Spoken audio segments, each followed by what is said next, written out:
नमस्कार। आज हम धर्मवीर भारती जी का यात्रा वर्णन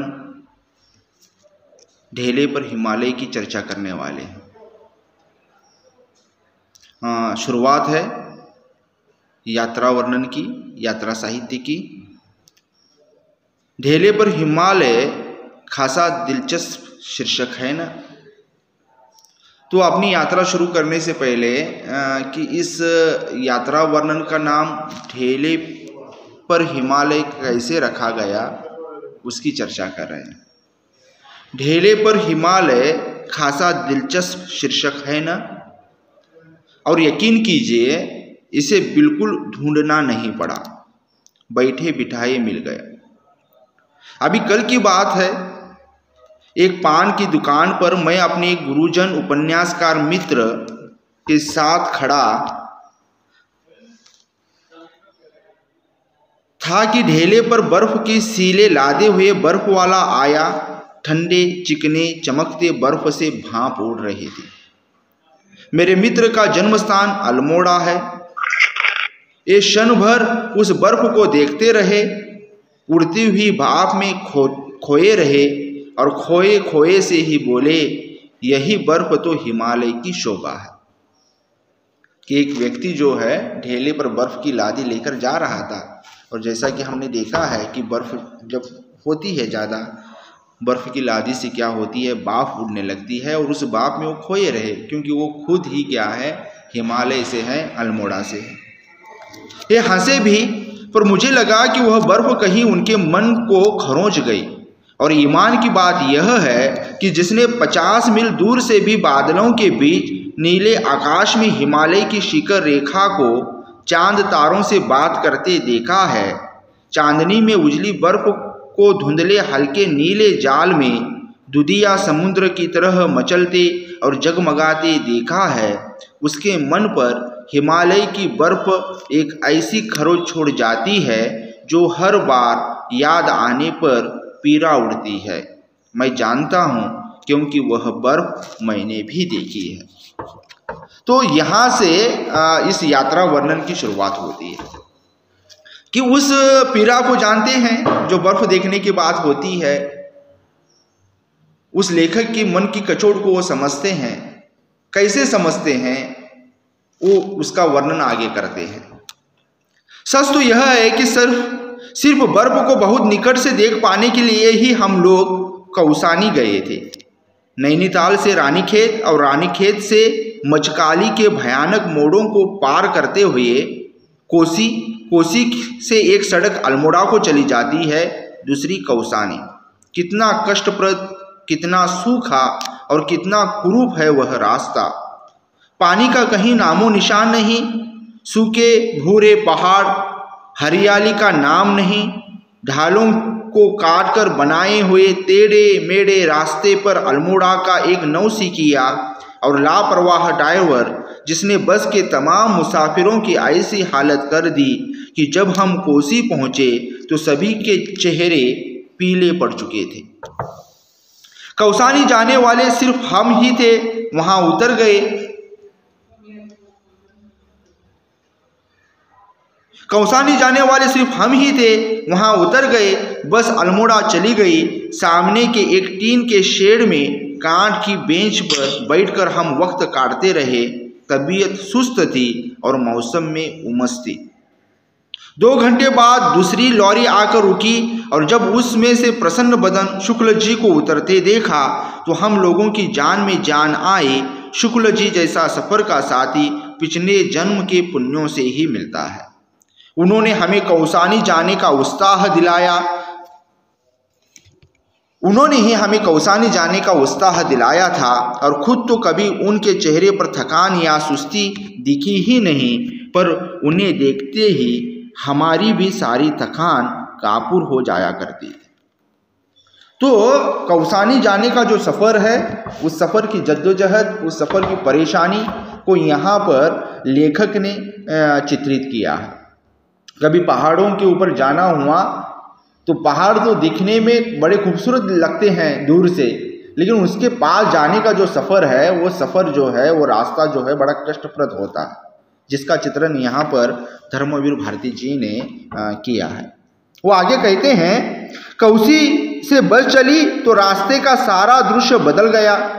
सुडौल पत्थरों पर कल कल करती हुई कोसी, किनारे के छोटे छोटे सुंदर गांव और हरे मखमली खेत, कितनी सुंदर है सोमेश्वर की घाटी, हरी भरी। एक के बाद एक बस स्टेशन पड़ते थे, छोटे छोटे पहाड़ी डाक खाने, चाय की दुकानें और कभी कभी कोसी या उसमें गिरने वाली नदी नालों पर बने हुए पुल। कहीं कहीं सड़क निर्जन चिड़ के जंगलों से गुजरती थी, टेढ़ी मेढ़ी, ऊपर नीचे रेंगती हुई कंकरीली पीठ वाले अजगर सी सड़क पर धीरे धीरे बस चली जा रही थी। रास्ता सुहावना था और उस थकावट के बाद उसका सुहानापन हमें और भी तंद्रालस बना रहा था, क्योंकि उनका जो पहले वाला सफ़र था वो बड़ा कष्टप्रद था, लेकिन कोसी से कौसानी जाने वाला जो सफ़र है वो बड़ा ही सुहाना था और ये सुहानापन उनको तंद्रा में ले जा रहा था। पर ज्यों ज्यों बस आगे बढ़ रही थी, हमारे मन में एक अजीब सी निराशा छाती जा रही थी। अब तो हम लोग कौसानी के नज़दीक हैं। कोसी से 18 मील चले आए। कौसानी के बारे में सुना जाता था। आते समय मेरे एक सहयोगी ने कहा था कि कश्मीर के मुकाबले में उन्होंने कौसानी से अधिक मोह है। गांधी जी ने यही अनासक्ति योग लिया था और कहा था कि स्विट्जरलैंड का आवास कौसानी में ही होता है। ये नदी, घाटी, खेत, गांव सुंदर हैं, किंतु इतनी प्रशंसा के योग्य तो नहीं ही है। हम कभी कभी अपना अपना संशय शुक्ल जी से व्यक्त भी करने लगे और ज्यों ज्यों कौसानी के नज़दीक आता गया त्यों त्यों अधैर्य, फिर असंतोष और अंत में तो क्षोभ हमारे चेहरे पर झलक आया। शुक्ल जी की क्या प्रतिक्रिया थी हमारी इन भावनाओं पर यह स्पष्ट नहीं हो पाया, क्योंकि वे बिल्कुल चुप थे। सहसा बस में एक बहुत लंबा मोड़ लिया और ऊंचाई पर चढ़ने लगी। तो लेखक ने जिन बातों को सुनकर कौसानी जाने का फैसला लिया था, वो फैसला उन्हें यहाँ पर परेशान कर रहा था, क्योंकि उन्होंने सुना था कि स्विट्जरलैंड के बाद अगर कोई जगह है तो वो कौसानी है, उसकी जैसी है। लेकिन कौसानी के करीब जैसे जैसे लेखक जा रहे थे, उन्हें वो सारे दृश्य जो उनके दोस्तों ने उन्हें दिखाए थे, शब्द दृश्य, वो यहाँ पर उन्हें नज़र नहीं आ रहे। तो उनके चेहरे पर एक असंतोष की रेखाएं खींच आई थी। ये धैर्य अपना खो चुके थे। लेकिन शुक्ल जी इनके इन बातों पर कोई प्रतिक्रिया नहीं दे रहे। सोमेश्वर की घाटी के उत्तर में जो ऊंची पर्वतमाला है, उस पर बिल्कुल शिखर पर कौसानी बसा हुआ। सोमेश्वर घाटी की ऊंची पर्वतमाला पर और बिल्कुल शिखर पर कौसानी बसा हुआ है। कौसानी से दूसरी ओर फिर ढाल शुरू हो जाती है। आप इस पंक्तियों को पढ़ते हुए बिंबात्मकता है शब्दों में, हम उस महसूस कर सकते हैं। अगर हम गौर से इसे सुनेंगे तो उस नज़ारे को हम आंख बंद कर भी देख सकते हैं। तो कौसानी कहाँ है? बिल्कुल सोमेश्वर घाटी के शिखर पर है और बिल्कुल कौसानी के पीछे क्या है? ढाल है, दूसरी तरफ ढाल है। कौसानी के अड्डे पर जाकर बस रुकी। छोटा सा बिल्कुल उजड़ा सा गांव और बर्फ का तो कहीं नामो निशान नहीं। बिल्कुल ठगे गए हम लोग। कितना खिन्न था मैं अन्न खाते हुए बस से उतरा कि जहाँ था वहीं पत्थर की मूर्ति सा स्तब्ध खड़ा रह गया। कितना अपार सौंदर्य बिखरा था सामने कि घाटी में इस कौसानी की पर्वतमाला ने अपने आंचल में यह जो कत्यूर की रंग बिरंगी घाटी छिपा रखी है, इसमें किन्नर और यक्ष ही तो वास करते होंगे। 50 मील चौड़ी यह घाटी, हरे मखमली कालीनों जैसे खेत, सुंदर गेरू की शेलाएं, काट कर बने हुए लाल लाल रास्ते, जिनके किनारे सफ़ेद सफ़ेद पत्थरों की कतार और इधर उधर से आकर अपार में उलझा जाने वाली बेले की लड़ियाँ सी नदियाँ। मन में बेसाख था यही आया कि इन बैलों की लड़ियों को उठाकर बेलों की लड़ियों को उठाकर कलाई में लपेट लूं, आंखों में समा लूं। अकस्मात हम एक दूसरे लोक में चले आए थे, इतना सुकुमार, इतना सुंदर, इतना सजा हुआ, इतना निष्कलंक कि लगा इस धरती पर तो जूते उतारकर पांव पोंछकर आगे बढ़ना चाहिए। धीरे धीरे मेरी निगाहों ने इस घाटी को पार किया और जहाँ ये हरे खेत और नदियाँ और वन क्षितिज के धुंधलेपन में नीले कोहरे में घुल जाते थे, वहाँ पर कुछ छोटे पर्वतों का आभास अनुभव किया। उसके बाद बादल थे और फिर कुछ नहीं। कुछ देर उन बादलों में निगाह भटकती रही कि अकस्मात फिर एक हल्का सा विस्मय का धक्का मन को लगा। इन धीरे धीरे खिसकते हुए बादलों में यह कौन चीज़ जो अटल है, यह छोटा सा बादल के टुकड़े सा, और कैसा अजब रंग है इसका, सफ़ेद न रूपहला, न हल्का, न नीला, पर तीनों का आभास देता हुआ यह है क्या? बर्फ तो नहीं है? हाँ जी, बर्फ नहीं तो क्या है? और अकस्मात बिजली सा यह विचार मन में क्रौंधा कि इसी घाटी के पार वह नगाधिराज पर्वत सम्राट हिमालय है। इन बादलों ने उसे ढांक रखा है, वैसे वह क्या सामने है? उसका एक कोई छोटा सा बाल स्वभाव वाला शिखर बादलों की खिड़की से झांक रहा है। मैं हर्षातिरेक से चीख उठा, बर्फ, वह देखो! शुक्ल जी से सभी ने देखा, पर अकस्मात वह फिर लुप्त हो गया। लगा उसे बाल शिखर जान किसी ने अंदर खींच लिया, खिड़की से झांक रहा है, कहीं गिर न पड़े। तो लेखक ने बस से उतरते हुए उस जगह का बड़ा सुंदर चित्रण यहाँ पर किया हुआ। और किस प्रकार का वो सौंदर्य है, प्रकृति का मनोहर रूप कैसा है, कैसी वो धरती है। लेखक कह रहा है कि मैं चप्पल उतार कर पैरों को साफ कर उस पर चलूं, इस प्रकार से वो धरती का स्वरूप है, रूप है। और फिर बादलों को चिरते हुए जब आगे जाते हैं तो उनको एक सफ़ेद नीले रंग जैसा एक ठेला नजर आता है, और उसे लेखक ने क्या उपमा दी है कि एक बालक जो खिड़की से झांक रहा है। और फिर जब वो लोगों को दिखाते हैं, इतने में वो टुकड़ा बादल का उस खींच ले अंदर चला जाता है। तो लेखक कहते हैं जैसे कोई एक छोटा बच्चा खिड़की से झुक कर देख रहा है और कहीं वो गिर न जाए इसलिए बड़ों ने उसे अंदर खींच लिया हो, बिल्कुल उसी प्रकार का प्रसंग उनकी आंखों के सामने तैर उठा है। पर उस एक क्षण के हिम दर्शन में हम में जाने क्या भर दिया, सारी खिन्नता, सारी निराशा, थकावट सब छूमंतर हो गई। तो लेखक बता रहे हैं आगे कि वो एक टुकड़ा सा हमने देखा, एक छोटा सा टुकड़ा देखा, लेकिन उस छोटे से एक टुकड़े ने हमारे मन में भरी हुई सारी निराशा को दूर कर दिया, सारी खिन्नता हमारी चली गई, सारी परेशानी, सारी थकावट दूर हो गई।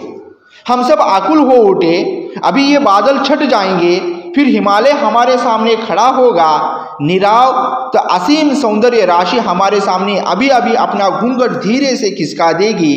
और तब सचमुच मेरा दिल बुरी तरह से धड़क रहा था। शुक्ल जी शांत थे, केवल मेरी ओर देखकर कभी कभी मुस्कुरा देते थे। जिसका अभिप्राय था इतने अधीर थे, कौसानी आया भी नहीं कि मुंह लटका लिया। अब समझे यहाँ का जादू। डाक बंगले से खान सामे ने बताया कि आप लोग बड़े खुशनसीब हैं कि साहब 14 टूरिस्ट आकर हफ्ते भर पड़े रहे, बर्फ नहीं दिखी। आज तो आपके आते ही आसार खुलने के हो रहे हैं। तो लेखक का ये उतावलापन देखकर यहाँ पर शुक्ल जी की बात कर रहे हैं लेखक। शुक्ल जी के मन में आया होगा जैसे ही कौसानी आया था, नज़ारा देखकर चेहरा उतरा हुआ था, लेकिन थोड़े देर में इस कौसानी के सौंदर्य को देखकर इसका चेहरा किस तरह से खिल उठा, कितना बेसब्र है। और जब ये डाक खाने जाते हैं तो वहाँ का खानसामा कहता है कि आप बड़े खुश नसीब हैं, यहाँ पर एक 14 टूरिस्ट आए थे, हफ्ता भर रहे, लेकिन उनको बर्फ़ नहीं दिखी। आपके आते ही बर्फ़ दिखने के आसार नजर आ रहे हैं। सामान रख दिया गया, पर सभी बिना चाय पिए सामने के बरामदे में बैठे रहे और एक टक सामने देखते रहे। बादल धीरे धीरे नीचे उतर रहे थे और एक एक कर नए नए शिखरों की हिम रेखाएं अनावत हो रही थी और फिर सब खुल गया। बाईं ओर से शुरू हो के दाईं ओर गहरे शून्य में फैलती जाती हुई हिम शिखरों की उबड़ खुबड़ रहस्यमयी रोमांचक मखमली हमारे मन में उस समय क्या भावनाएं उठ रही थी, अगर यह बता पाता तो यह खरोंच यह पीर ही क्यों रह गई होती। सिर्फ एक धुंधला सा संवेदन इसका अवश्य था कि जैसे बर्फ की सील के सामने खड़े होने पर मुंह पर ठंडी ठंडी भाप लगती है, वैसे ही हिमालय की शीतलता माथे को छू रही थी और सारे संघर्ष, सारे अंतर्द्वंद, सारे ताप जैसे नष्ट हो रहे हैं। क्यों पुराने साधकों ने दैहिक, वैदिक और भौतिक कष्टों को ताप कहा था और उसे शमित करने के लिए वे क्यों हिमालय जाते थे, यह पहली बार मेरे समझ में आ रहा था। तो वहाँ के वातावरण का, उस बर्फ की ठंडी हवा की झोंकों का असर क्या हो रहा है, कैसे हो रहा है। लेखक कह रहे हैं मैं इसे शब्दों में काश बता पाता। फिर वो उस जगह पर आते हैं कि वो एक भाप जो नज़र आती है, बर्फ़ की उड़ती हुई भाप, और वो मन में क्या खरोच मेरे मित्र के डाल गई होगी, क्यों डाल गई होगी, इसका अंदाज़ा मुझे अब आया। क्योंकि और वो फिर कहते हैं कि फिर वो चले जाते हैं कि पुराने ज़माने में लोग जो हैं, साधक जो थे, वो दैहिक, वैदिक और भौतिक कष्टों के ताप में घुलमिल जाने के बाद में वो हिमालय आकर क्यों साधना करते थे, इसका एहसास, इसकी समझ मुझे अब हो रही। और अकस्मात एक दूसरा मेरे मन के क्षितिज पर उदित हुआ कि कितनी कितनी पुरानी यह हिम राशि, जाने किस आदिम काल से यह शाश्वत अविनाशी हिम इन शिखरों पर जमा हुआ है। कुछ विदुषियों ने इसलिए हिमालय की इस बर्फ को कहा है चिरंतर हिम, एटर्नल स्नो। सूरज ढल रहा था और सुंदर शिखरों पर दर्रे, ग्लेशियर, ढाल, घाटियों का क्षीण आभास मिलने लगा था। आतंकित मन से मैंने यह सोचा था कि पता नहीं इन पर कभी मनुष्य का चरण पड़ा भी है या नहीं, या अनंत काल से इस सूने बर्फ ढके दर्रों में सिर्फ बर्फ के अंगड़ हूँ करते हुए बहते रहे। तो वो पूरा वातावरण बर्फ से ढका हुआ पर्वत, फिर लेखकों को सारी बातें याद आती है कि क्यों इसे विदेशी जो है चिरंतर हिम, एटर्नल स्नो कहते हैं। फिर उसको निरंतर देखते हुए कहते हैं कि क्या किसी के इसके ऊपर पैर पड़े थे। यानी यहाँ पर लेखक इसे शब्दबद्ध कर तो रहा है, लेकिन जिस तरह से उसे करना चाहिए था वो भी नहीं कर पा रहा है, वो शब्द भी उसे नहीं मिल रहे। ये भी खचोट जो है वो लेखक को है, लेखक ने उस पर भी बात की है। सूरज डूबने लगा और धीरे धीरे ग्लेशियरों में पिघलती केसर बहने लगी, बर्फ कमल के लाल फूलों में बदलने लगी, घाटियाँ गहरी पीली हो गई, अंधेरा होने लगा तो हम उठे और मुंह हाथ धोने और चाय पीने लगे। पर सब चुपचाप थे, गुमसुम, जैसे सबका कुछ छिन गया हो, या शायद सबको कुछ ऐसा मिल गया हो जिसे अंदर ही अंदर सहेजने में सब आत्मलीन हो या अपने में डूब गए हो। तो नज़ारा, जिस नज़ारे को देखने के लिए वो इतनी दूर, इतना कष्ट वाला सफ़र कर कर आए थे, और वो बर्फ, पर्वत के ऊपर बर्फ की चादर फैली हुई उन्होंने देखा, और जैसे ही शाम हो गई, अंधेरा होने लगा, ये अपने कमरे में चले आ गए। तो उन लेखक कह रहे हैं हम सब ऐसे गुमसुम थे कि शायद हमसे कुछ छीन लिया गया हो, शायद ऐसा कुछ जो हमें मिल गया हो, जिसे अंदर ही अंदर सहेजने में सब आत्मलीन हो। तो इसलिए हम सब गुमसुम थे। गुमसुम इसलिए थे कि हमसे कोई चीज़ छीन ली गई हो। गुमसुम ऐसे थे जैसे हमें कोई चीज़ मिल गई हो और उसे हम सहेज कर रखने में आत्मलीन हैं। थोड़ी ही देर में चांद निकल आया और फिर हम फिर बाहर निकले। इस बार सब शांत था, जैसे हिम सो रहा हो। मैं थोड़ा अलग आराम कुर्सी खींचकर बैठ गया। यह मेरा मन इतना कल्पनाहीन क्यों हो गया है? इसी हिमालय को देखकर किसने क्या क्या नहीं लिखा। और यह मेरा मन है कि एक कविता तो दूर, एक पंक्ति, एक शब्द भी तो नहीं जागता, पर कुछ नहीं। यह सब कितना छोटा लग रहा है इस हिम सम्राट के समक्ष। पर धीरे धीरे लगा कि मेरे मन के अंदर भी बादल थे जो छट रहे हैं। कुछ ऐसा उभर रहा है जो इन शिखरों की ही प्रकृति का है, जो इसी ऊंचाई पर उठने की चेष्टा कर रहा है ताकि इनसे इन्हीं के स्तर पर मिल सके। लगा यह हिमालय बड़े भाई की तरह ऊपर चढ़ गया है और मुझे छोटे भाई को नीचे खड़ा हुआ कुंठित और लज्जित देखकर थोड़ा उत्साहित भी कर रहा है, स्नेह भरी चुनौती भी दे रहा है। हिम्मत है, ऊंचे उठोगे? तो यहाँ पर लेखक कह रहे हैं इस हिमालय को देखकर न जाने कितनों ने क्या क्या लिखा, कितनी रचनाएं लिखी, कितनी कविताएं लिखी, और मैं यहाँ पर बैठा हूँ और मुझे एक शब्द भी नहीं सूझ रहा। लेकिन इससे परे मैं बहुत कुछ पा रहा हूँ। और वो फिर कल्पना कर रहे हैं कि ऊंची हुई पहाड़ी बड़े भाई की जैसे है और वो चुनौती दे रही है, वो उत्साहित कर रही है और कह रही है अगर हिम्मत है तो मेरे जैसा ऊंचा उठो। ऊंचा उठने की, ऊंची हामी भरने की, ऊंचाई को छूने की कहीं न कहीं ये चोटियाँ, ये पहाड़ मुझे हिम्मत दे रहे हैं, ऐसा लेखक कह रहे हैं।